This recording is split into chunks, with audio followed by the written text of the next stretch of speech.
par ses opinions, donc par la plume, l'image, la parole et le droit de marcher, mais pacifique. Ce qui est important, pacifique. Et pourvu que ces droits ne portent atteinte ni à la considération, ni à la considération d'autrui. Et l'article qui va loin, ni à l'ordre public. Je pense que si on se focalise sur l'article 10 de la Constitution, ils sont en déphasage avec donc ce qui est dit. Donc, du point de vue observé droit de ce côté-là, je pense qu'ils ne peuvent pas accéder à la place de l'indépendance. Et surtout, on a tendance à faire un amalgame sur le droit de marcher. C'est vrai, on a le droit de marcher et qu'ils disent que la Constitution comporte des lois constitutionnelles qui sont au-dessus de toute loi. Mais la Constitution, elle est réglée par des décrets qui sont pris par le président de la République et par des arrêtés. Des arrêtés qui sont des actes administratifs, des décisions écrites, délivrées par l'autorité administrative. Ce sont ces deux éléments qui règlent ce qui est dans la Constitution. Ils ont le droit de marcher, mais avec l'arrêté Ousmane Ngom du 20 juillet 2011, qui réglemente le droit de marcher et qui se limite avant le périmètre du centre-ville. Parce que le centre-ville, c'est le cœur du pays, comme le stipule l'arrêté. Donc c'est le cœur du pays, c'est là où se trouve le palais présidentiel, les institutions, l'Assemblée nationale, la primature quand il y avait le Premier ministre, il y a les banques, les assurances, les hôpitaux, l'état-major. Imaginez qu'une marche déborde. Donc et je pense que gouverner également, c'est anticiper et prendre ses responsabilités. Mais je pense que si on fait un raisonnement de ce point de vue, on peut dire que c'est tout à fait légal. Et en droit, on dit que la loi n'est l'expression de la volonté générale que dans le respect de la Constitution. Alors, dans le respect de la Constitution. Autrement dit, si on ne respecte pas la Constitution également, on a des problèmes à s'acquitter de ses droits. Alors, à ce niveau, Serigne Saliou, on se le rappelle, avant même le 23 juin 2011, grande manifestation en plein cœur de Dakar, autrement dit devant les grilles de l'Assemblée nationale. Mais il faut également rappeler justement cette fameuse manifestation de Feu Sidi Lamine Niasse qui dénomme justement la place de l'Indépendance, place Tahrir. Aujourd'hui, est-ce qu'on peut penser qu'un arrêté que l'on considère même caduc être au-dessus de la Constitution? Non, du tout, Ablaye. Franchement, moi, quand j'entends Bamba quand même vraiment vouloir prendre un arrêté et mettre ça au-dessus des lois constitutionnelles, je me pose la question quand même dans quel pays nous sommes. Parce que si vous regardez la pyramide vraiment des normes, vous verrez bel et bien qu'au sommet de la pyramide, il y a quand même ce qu'on appelle le bloc constitutionnel. Et l'avant-dernier étage, j'ai dit, de cette pyramide des normes se trouvent et les décrets et les arrêtés. Donc, un arrêté ne peut nullement être au-dessus d'une loi constitutionnelle. Tout le monde sait qu'aujourd'hui, que cette loi-là, cet arrêté-là est illégal, anticonstitutionnel. D'ailleurs, pourquoi l'actuel président de la République, pourquoi il l'avait combattu en son temps? Pourquoi ceux-là qui l'accompagnaient, les Niasse et consorts là, pourquoi ils l'ont combattu? Ibrahima Fall a failli même perdre sa vie à cause de cet arrêté Ousmane Ngom. C'est parce que aussi, il faut qu'on se dise les choses clairement. Une fois arrivé au pouvoir, les positions d'hier ne sont plus les positions d'aujourd'hui. Et ça, il y a quelqu'un avec qui j'ai débattu récemment ici, en voix off, il m'a dit qu'effectivement, une fois que les gens arrivent au pouvoir, ce qu'ils disaient, ils ne peuvent plus le faire à cause de la position de pouvoir. Ça, je crois que aussi c'est très clair. Donc, cela veut dire quoi? Ça veut dire que c'est une mauvaise foi aujourd'hui que les gens on gouverne ce pays-là avec une mauvaise foi. Parce que dès l'instant que cet arrêté-là a été combattu et qu'on sache que cet arrêté-là quand même est un arrêté anticonstitutionnel, je crois qu'il revenait au président Macky Sall. La première chose, c'est de corriger quand même cet arrêté-là. Et maintenant, le droit de la marche. Moi, je crois que dans ce pays-là, il n'y a pas quand même un endroit beaucoup plus, je ne sais pas, plus important que d'autres. Parce que bon, si vous admettez là-bas qu'il y a des banques, etc. Mais à Colobane, il y a des populations qui sont là-bas. Vous pensez réellement que les populations de Colobane sont moins importantes que les banques et les finances, je ne sais pas, qui se trouvent en pleine ville? Ça, ce n'est pas un prétexte. Le problème qui se pose, c'est que dans ce pays-là, dès l'instant que la liberté de marché est consacrée dans la Constitution, il revient aux autorités de prendre toutes les dispositions nécessaires. Parce que moi, je ne peux pas comprendre qu'aux États-Unis, que les gens le fassent devant la Maison-Blanche, qu'en France, devant l'Élysée, pendant 6 mois, les Gilets jaunes, ils ont presque investi l'Élysée. Pourquoi au Sénégal, on ne peut même pas marcher devant le palais de la République? Mais nous sommes dans quel pays? S'il y a maintenant une paranoïa sécuritaire qui fait que de sorte que le président a peur que les gens marchent vraiment au sein de Dakar, moi je crois que donc ce président-là, il n'a qu'à rendre le tablier et donner à quelqu'un d'autre qui... Non, c'est-à-dire, on ne peut pas... J'ai dit, attention, il faut aussi vraiment qu'on revienne sur les faits. Qu'on fasse au moins un inventaire de l'ensemble des marches qui ont été initié ici ou bien organisé par ces mouvements-là ou bien Aar Suñu Bopp. Est-ce qu'il y a parmi ces marches-là autorisé une seule marche qui a débordé? Qu'on nous le dise. C'est-à-dire s'il y avait un seul incident, qu'on nous dise que voilà ce que l'on disait. Mais il n'y a pas une seule marche, j'ai dit, organisée par Aar Suñu Bopp ou bien organisée par ces mouvements citoyens où il y a eu un débordement parce qu'il y a la police qui est là, qui encadre. Mais dès l'instant qu'on déploie toute une armada de policiers pour essayer d'interdire la marche, c'est là où on commence à troubler l'ordre public. Et je dis que encore une fois, le premier à troubler l'ordre public dans ce pays-là, c'est le préfet de Dakar qui fait quand même qui passe outre la loi constitutionnelle pour essayer de mettre un arrêté là-dessus. Et ce que je ne peux pas comprendre, pourquoi au moment où le PDS avait introduit un recours au niveau de la Cour suprême et que la Cour suprême a débouté le préfet de Dakar sur la marche qu'il devait tenir, le sitting qu'il devait tenir devant le ministère de l'Intérieur. À ce moment-là, même Assane Dioma Ndiaye avait dit que donc aujourd'hui on ne peut plus parler de l'arrêté Ousmane Ngom. C'est par la suite que la Cour suprême quand même s'est complètement débiné en introduisant en tout cas en éditant un communiqué pour dire qu'en réalité eux ils n'ont pas parlé de l'affaire Ousmane Ngom. Ils parlaient des faits. Absolument. Mais c'est-à-dire, moi, ce qui est inacceptable, c'est qu'il ne faut pas qu'on choisisse à des citoyens, c'est-à-dire ce que la Constitution leur a quand même permis, en disant que nous, ils ne doivent pas ici. Moi, je dis que c'est à eux de voir là où ils peuvent faire leur marche, que ça soit à la place de la Nation, que ça soit à Sandaga, que ça soit à Tilène, que ça soit devant même la présidence de la République. Parce que j'ai dit que devant la Maison Blanche, les gens ne cessent de manifester devant la Maison Blanche. Non, attention, c'est pas un problème. Non, j'ai dit, non, c'est pas. Mais les États-Unis quand même ne sont pas plus citoyens que nous. Les États-Unis ne sont pas plus citoyens que nous. C'est ça, s'il vous plaît. Ah, quand même. Avant de revenir à Khadim. Mais entendons-nous bien. L'arrêté Ousmane Ngom est un scandale. C'est scandaleux. On ne saurait ériger des périmètres de nos droits au Sénégal où le droit à l'expression de la liberté individuelle et collective ne puisse pas s'exprimer. Mais encore une fois, je dis que qu'est-ce qui était le plus important aujourd'hui? Était-ce d'aller braver l'arrêté Ousmane Ngom ou était-ce en 2 vendredis consécutifs de rassembler énormément de monde pour montrer que la mesure de hausse du prix de l'électricité est impopulaire? C'est à ce moment-là que je dis que les initiateurs auraient été peut-être beaucoup plus stratèges si vraiment ils n'essayaient pas de faire avec ce fétichisme de la place de la manifestation. C'est pas important, la place ça importe peu.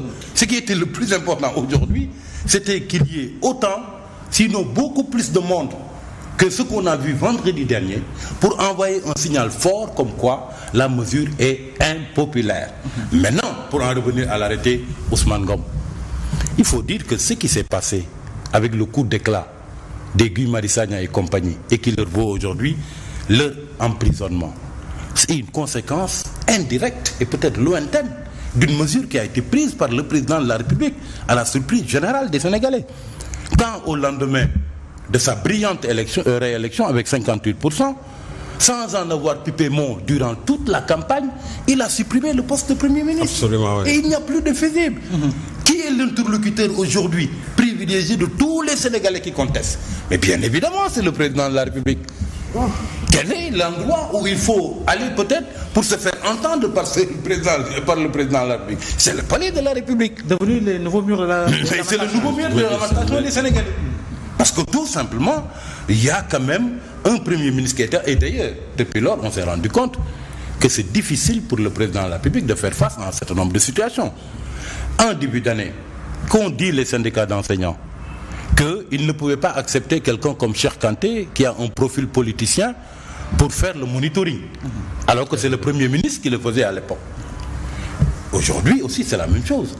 Devant une situation comme celle-là, où une mesure impopulaire est prise par le gouvernement, on n'a pas vu un Premier ministre monter au front. Il semblerait même que le président serait noir de colère, parce que tout simplement, on n'a pas articulé une très bonne communication autour de ça pour faire digérer la pilule aux Sénégalais. Peut-être en présence d'un Premier ministre qui aurait rassemblé son gouvernement, son brainstorm pour se réfléchir sur la méthode à utiliser, la pilule aurait été peut-être plus digeste. Donc, ce qui s'est passé au palais la dernière fois et la propension des Sénégalais à aller interpeller le président de la République, c'est une conséquence indirecte et lointaine de cette suppression du poste de Premier ministre. Mais selon vous, de quoi on peut justement les autorités au point de barricader pratiquement tout le centre-ville, et quand on sait qu'en réalité, depuis en tout cas les indépendances, on a l'impression que le Sénégal n'a pas fait de grands bonds en avant en termes justement de démocratie, liés justement, je dis bien liés justement à des manifestations organisées ou autorisées ou interdites. Mais c'est pour des raisons sécuritaires. Donc, comme je l'ai dit tout à l'heure à Serigne Saliou, il y a des tentatives d'infiltration et tout. Donc, l'État a le devoir et le droit de prendre ses responsabilités et d'anticiper. Moi, je l'analyse de ce côté-là, avec surtout cette tension sécuritaire qui sévit actuellement avec, dans la sous-région et également le Sénégal. Aujourd'hui, je pense qu'ils ont jugé nécessaire de prendre toutes les dispositions pour sécuriser les points névralgiques de la capitale quand même. Ça, on ne peut pas le nier. Les États-Unis, par exemple, ils ont un arsenal sécuritaire assez dynamique. Aujourd'hui, les marches peuvent être infiltrées. Donc, il y a tout un tas de conséquences qui peuvent découler de ces marches-là. Aujourd'hui, je pense que c'est pour des raisons sécuritaires, surtout dans le contexte de terrorisme actuel dans lequel nous sommes, qu'ils ont cru devoir prendre perpétuer cet arrêté qui réglemente donc les marches juste avant d'arriver à la place de l'indépendance. C'est juste dans ce sens-là, pour des raisons sécuritaires. Vous êtes pour le maintien de l'arrêté Ousmane Ngom? Non, vous savez, la vie c'est une évolution. Quand on jugera nécessaire que cet arrêté, donc il va falloir le changer ou bien l'abroger, ça va être changé.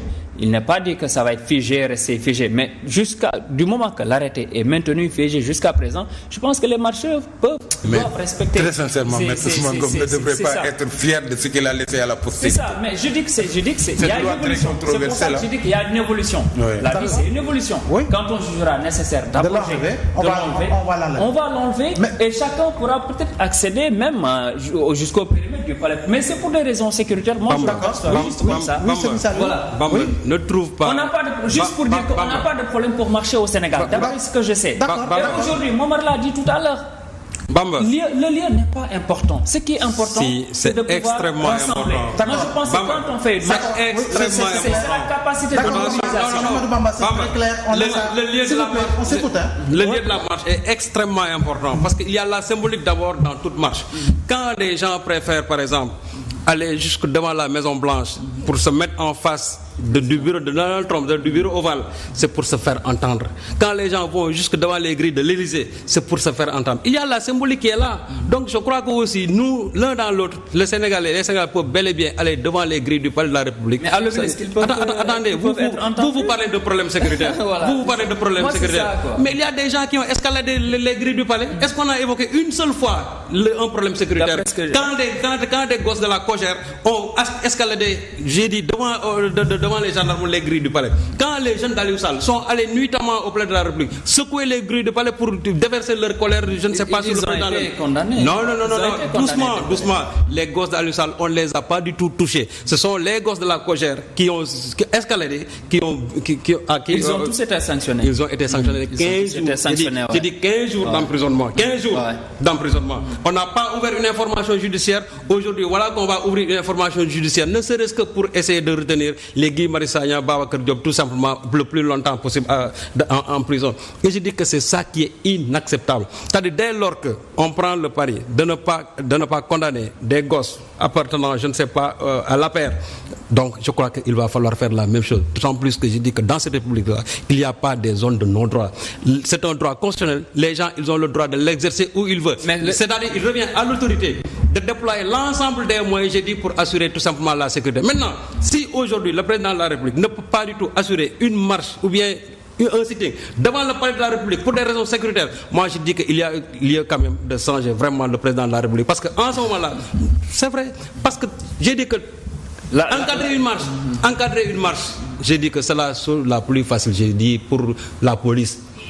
c'est que les gens ils prennent des faux prétextes en disant que tout simplement c'est des risques d'infiltration. Ils savent qu'il y a des infiltrations. Il y a eu les événements on a eu par le passé des infiltrations. Où est-ce qu'il y a eu une infiltration où est-ce qu'il y a une seule infiltration ici dans une marche de Arling Bok, des mouvements citoyens de Y'en a marre? Où est-ce qu'il y a une seule infiltration? Non, il y a eu plusieurs dérapages. Non, il faut me donner des exemples concrets quand même. Mais il y a pas jusqu'à la veille des élections, il y a eu des dérapages, des manifestants ont été tués.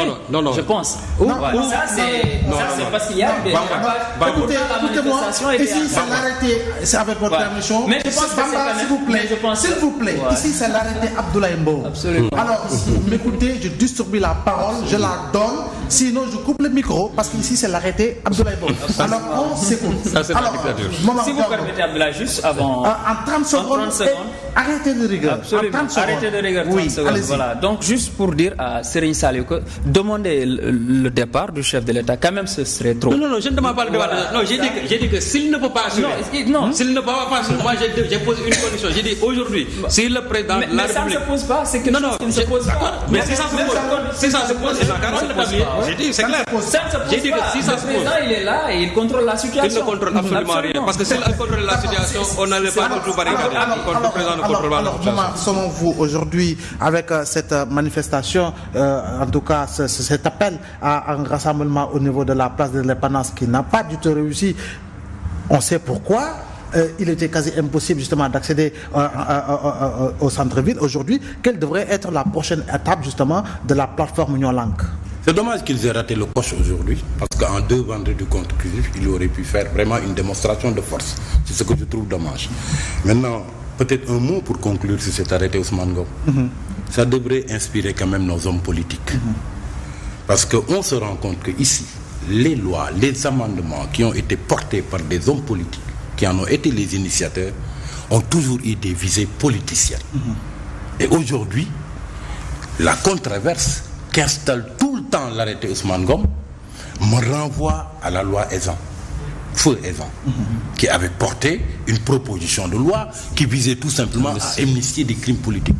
Ça me renvoie à l'amendement Ndiagar Sène, qui n'avait d'autre objectif que de régler un problème politicien, parce qu'il fallait saucissonner Dakar devant la poussée de plus en plus dangereuse du PDS. Et aujourd'hui, la loi Sada Ndiaye, on l'a également vu, pour faire partir le président Macky Sall de la tête de l'Assemblée nationale. On a vu l'amendement Moussassi.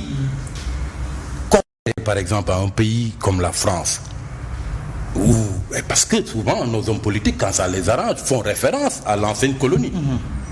Il y a la loi Raffarin. Il l'a portée à un moment où la canicule avait fait des ravages sur les personnes du 3e âge. Et vous savez ce qu'était la loi Raffarin?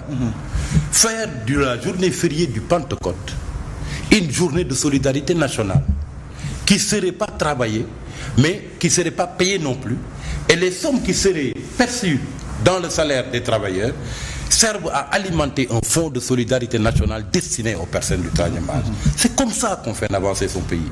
Mais ce n'est pas, par exemple, en prenant des arrêtés ou des lois scélérates qui installent en permanence la controverse dans un pays. Et je vois vraiment que Ousmane Ngom ne devrait pas être fier de lui pour ce qu'il nous a laissé. Alors pour la postérité, son nom restera. Et justement à ce propos, cher Ahmadou Bamba, c'est un ancien Premier ministre qui était là lorsqu'il y avait le 23 juin 2011, un ancien ministre qui était là lorsqu'il y avait les émeutes de l'électricité, un ancien ministre qui était là lorsque justement Mamadou Diop se faisait en tout cas tuer au niveau de la place de l'Obélisque, sans compter les autres morts lors de différentes manifestations avant la présidentielle de 2012. Et c'est celui-là qui appelle aujourd'hui à mater les manifestants.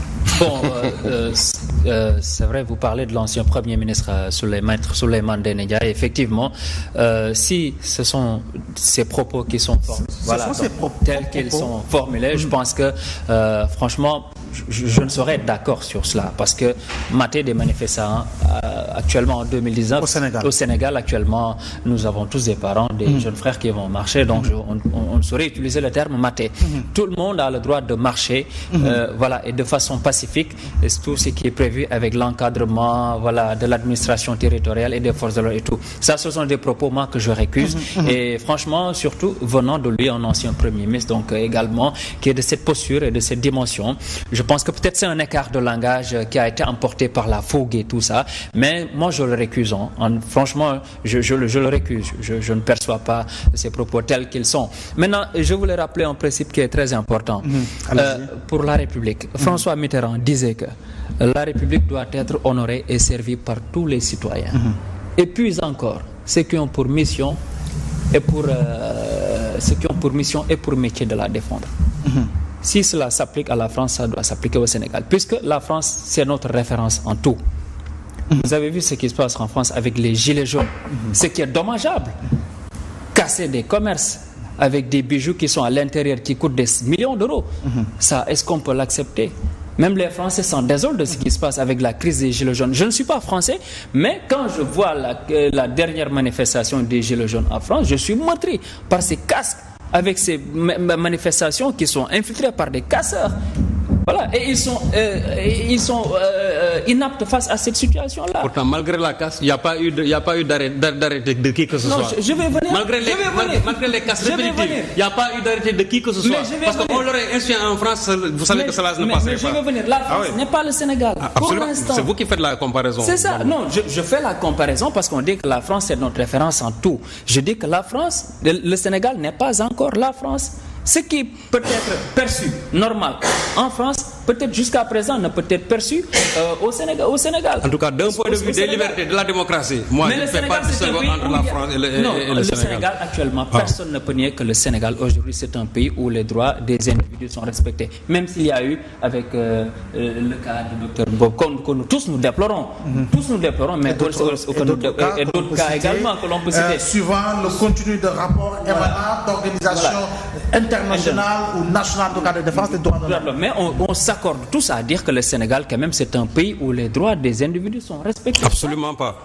Les droits ne sont pas respectés dans ce pays. Non. Les premiers droits ça, c'est le point de vue. Non, les droits ne sont pas respectés dans ce pays. Désolé de le dire, les droits ne sont pas respectés. C'est ma position, mais c'est ma position. Il va revenir, c'est ma position, mais je dis clairement. On termine par là. Ouais, on termine par là. Je dis et je maintiens qu'au Sénégal, les droits sont respectés, même s'il y a eu des écarts. Effectivement. Ouais. Alors, Serigne Saliou, quoi qu'on puisse dire, quand même, le Sénégal fait beaucoup plus d'efforts que nombre de pays en Afrique de l'Ouest et ailleurs, quoi qu'on puisse dire. Vous savez, Ablaye, moi je ne vais pas comparer le Sénégal à certaines démocraties de la sous-région. Nous, on a été la vitrine démocratique de l'Afrique depuis belle lurette. Et je crois que ce que l'on a réussi dans ce pays, c'est ça qui fait que de sorte que notre pays n'a jamais connu quand même de coup d'État militaire. Et je crois que ça, c'est un gain que le Sénégal quand même devait pouvoir fructifier. Bien sûr, d'un point de vue de la marche démocratique du pays. Mais malheureusement, c'est à quoi on assiste. Moi, je l'ai dit hier dans une émission. J'ai dit que, en tout cas, sous le régime du président Macky Sall, la démocratie n'a pas fait quand même des marches à reculons. La démocratie s'est complètement affaissée. Parce qu'il est inadmissible aujourd'hui qu'un arrêté qu'on appelle arrêté Ousmane comme anticonstitutionnel, qu'on puisse vraiment l'ériger chaque fois que des citoyens veulent revendiquer tout simplement un droit constitutionnel. Maintenant, quant à cet ancien Premier ministre qui a osé dire que il faut monter, je ne sais pas, cette rébellion, parce que c'est lui qui manque d'avoir de respect à des gens qui veulent jurer d'un droit constitutionnel. Ce ne sont pas des rebelles, ce sont des gens ce sont des citoyens comme lui. Ce ne sont pas beaucoup plus citoyens même que lui. Donc je crois qu'il n'a pas atteint quand même un tel langage qui ne l'honore pas du tout, parce que lui c'est un ancien Premier ministre. Et je crois qu'il doit toujours avoir en arrière-plan tout ce statut de Premier ministre. Mais vous savez aussi que Souleymane Ndéné Ndiaye, c'est l'homme des déclarations et des contre-déclarations. C'est lui qui avait dit ici que les transhumants devaient être fusillés. Il faut mettre une disposition dans le code pénal pour fusiller les transhumants. Je crois que lui, il a été le premier à aller vers les prairies marron de la paire. Donc je crois que cet ancien Premier ministre, lui, il n'a pas à donner, je crois que des leçons de démocratie par rapport aux autres citoyens. Il devait prêcher par la pédagogie de l'exemple. Le jour du 23 juin 2011, pourquoi il n'a pas conseillé cela à Abdoulaye Wade? Pourquoi il n'a pas dit à Abdoulaye Wade il faut mater ces gens-là? Pourquoi il ne l'a pas dit?